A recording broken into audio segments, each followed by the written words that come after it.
សួស្តីប្រិយមិត្តទាំងអស់គ្នាសូមស្វាគមន៍មកកាន់ Channel របស់ពួកយើងថ្ងៃនេះពួកយើងនឹងមកស្គាល់មនុស្សម្នាក់ដែលមានមាឌតូចនិងកម្ពស់ទាបជាងគេបំផុតនៅលើពិភពលោក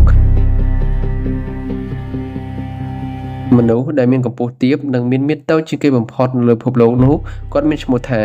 ចន្ទ្រាបាហាឌូដាងហ្គេគាត់មកពីប្រទេសនេប៉ាល់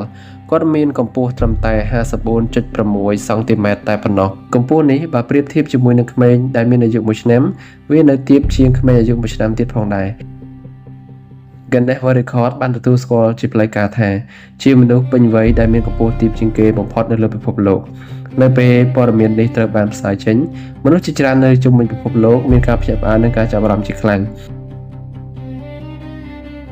ទោះបីជាមានរាងកាយតូចខ្លាំងយ៉ាងណាក៏ដោយចន្ទ្រាបានហាឌូដាងហ្គីរស់នៅជីវិតសាមញ្ញនៅក្នុងភូមិរបស់គាត់ជាមួយគ្រួសារនិងសហគមន៍របស់គាត់ធ្វើការងារតាមសមត្ថភាពរបស់គាត់និងរស់នៅដោយភាពអត់ធ្មត់និងសុភាពរាបសារមិនដែលបោះបង់បាក់ទឹកចិត្តចំពោះជីវិតរបស់គាត់ឡើយរឿងរ៉ាវរបស់គាត់បង្ហាញឲ្យយើងដឹងថាមានរាងកាយតូចមិនអាចកំណត់តម្លៃមនុស្សបានទេមនុស្សម្នាក់ៗអាចតូចនៅខាងក្រៅប៉ុន្តែអាចធំខ្លាំងនៅក្នុងចិត្តក្នុងការអត់ធ្មត់និងផ្លូវចិត្តរបស់គាត់រឹងមាំ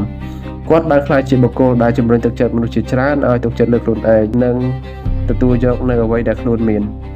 ចន្ទ្រាបានហាឌូដាងហ្គីមិនត្រឹមតែជាមនុស្សដែលមានមាឌតូចជាងគេបំផុតនៅលើលោកប៉ុណ្ណោះទេប៉ុន្តែគាត់ក៏ជានិមិត្តរូបនៃកម្លាំងនិងភាពរឹងមាំនៃមនុស្សជាតិផងដែរ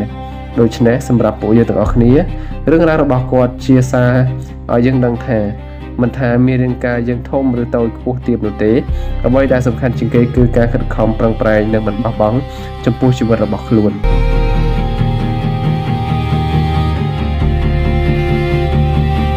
បើអ្នកចូលចិត្តវីដេអូចែករំលែកចំណេះដឹងនិងរឿងរ៉ាវជំរុញទឹកចិត្តបែបនេះសូមចុច Like Subscribe និង Share ទៅកាន់មិត្តភ័ក្តិរបស់អ្នកផងដែរសូមអរគុណច្រើនសម្រាប់ការទស្សនាជួបគ្នានៅវីដេអូក្រោយ